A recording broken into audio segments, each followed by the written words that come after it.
사귄 지 얼마 안 된 젊은 커플이 있었다. 이들은 결혼을 약속한 사이였다. 그래서 이들은 뜨거운 밤을 보내기 위해 모텔로 들어갔다. 그때 남자가 여자에게 고백할 게 있다며 말했다. 저기 있잖아. 내 물건은 갓 태어난 아이 같거든. 그 말을 들은 여자는 실망했지만 솔직하게 이야기한 남자에게 말했다. 괜찮아요. 난 다 받아줄 수 있어요. 그 말을 들은 남자는 환하게 웃으며 자신을 이렇게까지 받아주는 여자를 만나서 너무 행복하다며 남자는 옷을 벗기 시작했다. 다 벗은 모습을 본 여자는 깜짝 놀랐다. 남자의 물건이 너무너무 큰 게 아닌가.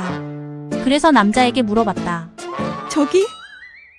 아까는 다 태어난 아이 같다고 했잖아요? 남자는 웃으며 말했다.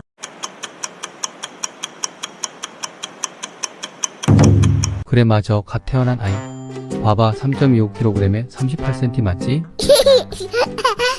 고등학교를 졸업하고 대학교에 들어간 맹구. 하지만 맹구는 고민 하나가 있었다. 바로 머리카락이 많이 없어서 늘 여자친구를 사귀질 못했다. 그래서 맹구는 대학생활과 아르바이트를 병행하며 열심히 돈을 모으기로 결심했다. 그렇게 모은 돈으로 머리를 심기로 결심하고 열심히 공부와 아르바이트를 했다. 그렇게 2년이 흐른 뒤 마침내 자금 2천만 원을 모아서 머리카락을 심었다. 맹구는 긴 머리카락을 휘날리며 그동안의 서러움 때문인지 기쁨의 눈물을 흘렸다. 이제 여자친구를 사귈 수 있겠구나 라는 상상에 빠져 맹구는 싱글벙글 미소를 띠며 웃으면서 집으로 들어갔다. 몰라보게 변한 아들을 본 어머니가 맹구에게 말했다.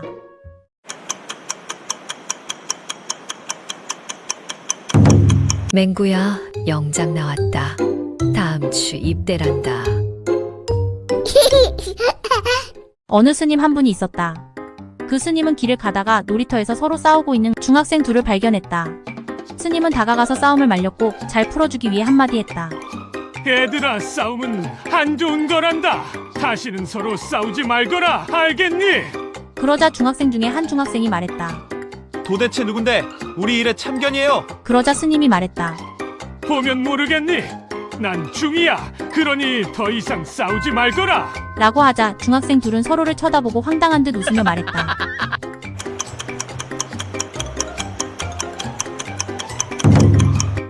까불지 마. 우린 중3이야.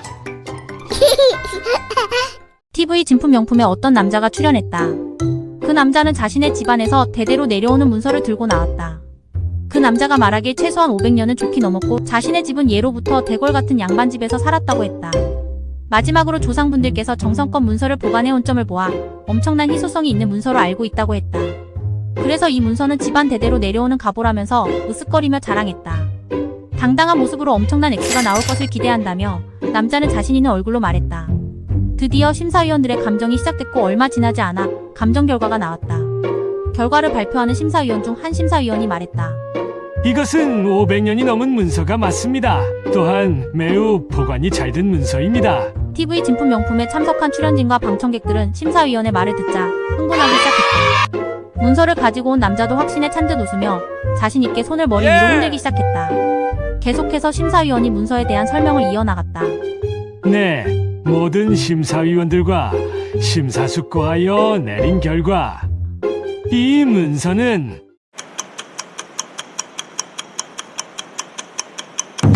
진품 노비 문서입니다. 어느 한 부부가 있었다. 부인은 남편이 늘 지갑 속에 자신의 사진을 가지고 다니는 남편을 보며 궁금증이 생겼다. 그래서 남편에게 물었다. 당신은 왜 항상 내 사진을 지갑 속에 넣고 다녀요? 아, 그거. 아무리 크고 골치 아픈 문제가 생겨도 당신 사진을 보면 씻은 듯이 잊게 되거든. 그 말은 들은 부인은 얼굴이 빨개지며 부끄러운 듯 말했다. 당신에게 있어서 나라는 존재는 그렇게 강력한 존재였어요? 그럼 당연하지. 당신 사진을 볼 때마다 나 자신에게 이렇게 질문하거든.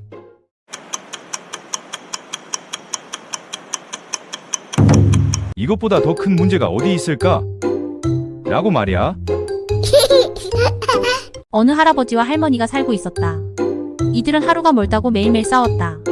그런데 항상 싸움은 언제나 할머니의 승리로 끝났다. 할아버지는 어떻게든 죽기 전에 할머니에게 한번 이겨보는 게 소원이었다. 그래서 며칠을 생각한 끝에 할아버지는 할머니한테 내기를 제안했다. 그 내기는 오줌 멀리 싸기였다. 할머니는 할아버지의 내기를 받아들었고 결국 이들은 오줌 멀리 싸기 시합을 하게 되었다. 할아버지는 웃으며 마음속으로 생각했다. 당연히 오줌 멀리 싸기라면 남자가 이기는 건데. 얼마 후 시합을 하기 위해 할아버지와 할머니가 마당에 나왔다. 시합 개시 전 할머니는 시합은 공평해야 한다고 한마디 하며 시합의 조건을 내걸었다. 잠시 뒤 시합의 결과가 나왔다. 결과는 할머니의 승리. 할머니는 시합 전 조건으로 이렇게 말했다.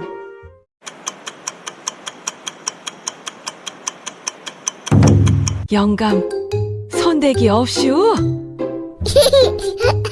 어느 한 커플이 자동차 극장으로 영화를 보러 가고 있었다. 자동차 극장에 거의 도착했을 때쯤 여자친구가 인상을 쓰며 말했다. 오빠, 나 배가 너무 아파. 조금만 참아. 거의 다 왔어. 얼마 되지 않아 극장에 도착한 남자친구는 자동차 극장 입구 매표소에 있는 점원에게 다급하게 화장실이 어딨냐고 물었다. 친절한 점원은 안녕하세요. 화장실 말이죠? 앞쪽으로 쭉 가셔서 오른쪽으로 꺾으시면 화장실이 나올 겁니다. 라며 친절히 안내해 주었다. 그리곤 자동차 극장에 입장하기 전 점원은 영화 표지판을 가리키며 말했다. 손님, 뭐 보실 건가요? 라며 물었다. 이에 남자친구는 말했다.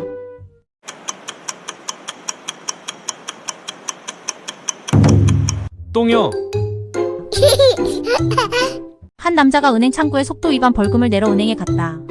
그 남자는 두리번 거리다가 사람이 없는 은행 직원을 발견하곤 그 은행 직원 앞으로 갔다. 은행 직원은 그 남자에게 고객님 죄송한데 번호표를 뽑아 오시겠어요? 라고 정중히 이야기하는 게 아닌가. 그 남자는 은행 직원에게 그냥 한번 처리해 주시면 안 될까요? 라고 부탁하였지만 그 은행 직원은 네 고객님, 다른 분들도 전부 번호표를 뽑아서 오시거든요. 라고 거절을 했다. 그러자 그 남자는 많이 화가 났는지 투덜투덜대며 은행 밖으로 나갔다. 그러고는 한참 후 다시 그 남자가 나타났고 남자의 얼굴엔 땀이 범벅이 되어 있었다. 그리고 상기된 얼굴로 은행 직원에게 다가와서 한마디 했다.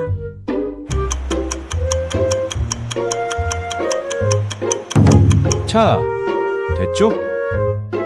여기 번호판이요.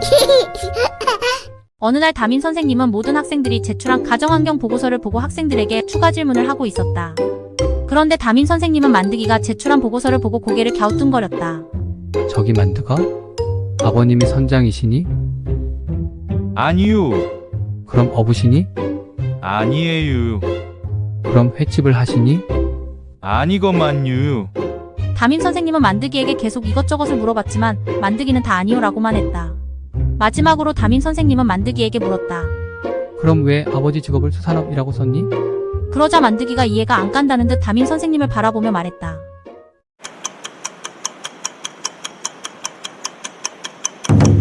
우리 아버지는 붕어빵 만드시는데요. 어느 학교에서 수업 시작을 알리는 종이 울렸다. 담임 선생님이 교실에 들어오자 한 학생이 손을 번쩍 들고 일어나서 말했다. 선생님, 저 화장실 좀 다녀오겠습니다. 선생님은 기분이 나쁜 듯 고개를 갸웃거리며 말했다. 그래, 알겠어. 그런데 넌 쉬는 시간에 무엇하고 지금 화장실에 간다는 거니? 그러자 학생이 말했다.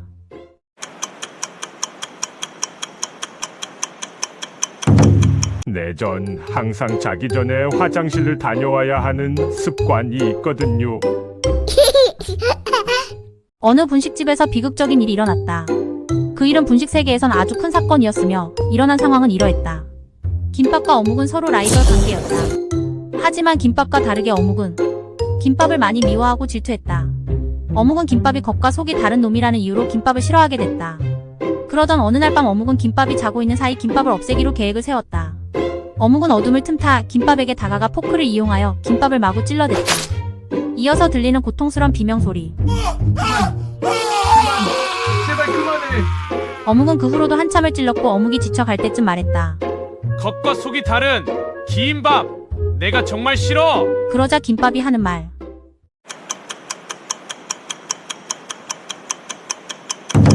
지는 순대인데요. 엄마는 어린 둘째 아들과 오랜만에 사진첩을 꺼내보고 있었다.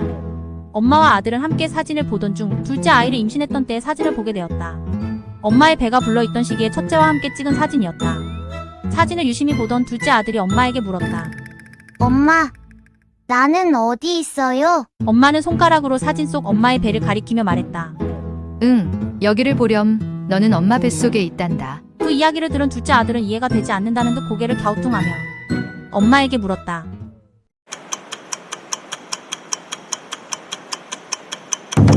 엄마, 나 왜 먹었어요? 어느 한 여자가 있었다. 이 여자는 궁금증이 있으면 못 참는 성격이었다. 그래서 궁금증이 생기면 꼭 따라가서 물어봤다. 어느 날 여자는 친구와 길을 걷는 중 경찰관이 여자 옆을 지나쳤다. 이 여자는 갑자기 궁금한 게 생겼는지 경찰관을 쫓아 따라갔다. 그리고 경찰관에게 질문을 했다. 아저씨, 뭐 좀 물어봐도 될까요? 경찰관은 당황했지만 침착하게 말했다. 네, 그럼요. 얼마든지 물어보세요. 라고 말하자 여자는 궁금증이 많은 표정으로 경찰관 가슴에 배지를 가리키며 말했다.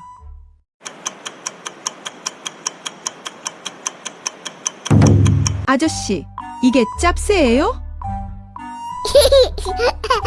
한 커플이 커피숍에서 커피를 마시고 있었다. 바로 그때 여자의 배에 갑자기 가스가 차기 시작했다. 그래서 여자는 한참 고민을 하다가 기발한 생각을 했다. 그것은 여자가 남자에게 자기야 사랑해 라고 크게 외치면서 그 순간을 이용해 방귀를 뀌면 된다는 생각이었다. 여자는 자기가 생각해도 너무 기발한 생각이어서 이 위기를 이것으로 벗어나고자 다짐했다. 잠시 뒤 여자는 배에 가스가 더 차오르자 더 이상 참을 수가 없었다. 그래서 여자는 드디어 실행에 옮기기 시작했다. 여자는 남자에게 꼭 안기며 자기야 사랑해 라고 크게 외치며 방구를 뿜뜨렸다. 여자는 자신의 계획이 성공했다고 생각했다. 그때 남자가 하는 말. 뭐라고? 방귀 소리 때문에 못 들었어. 어느 날 한 도둑이 경찰을 피해 산속으로 달아났다. 도둑은 정신없이 산속으로 뛰어들어갔고 잠시 뒤 정신을 차리니 깊은 산속에 있다는 걸 알았다. 도둑은 호랑이나 곰이 나올까봐 무서웠다. 잠시 뒤 도둑이 걱정한 일이 일어났다. 눈앞에 커다란 곰이 나타난 게 아닌가. 도둑은 예전에 어떤 사람들이 한 이야기가 생각났다. 곰이 나타났을 때 죽은 척해서 살아났다는 이야기였다. 도둑은 곧바로 죽은 척 땅바닥에 엎드렸다. 하지만 이 곰은 이 지역에서 소문난 착한 곰이었다. 착한 곰이 그 광경을 보고 도둑에게 다가왔다. 착한 곰은 사람이 죽었다고 보고 그냥 지나칠 수 없었다.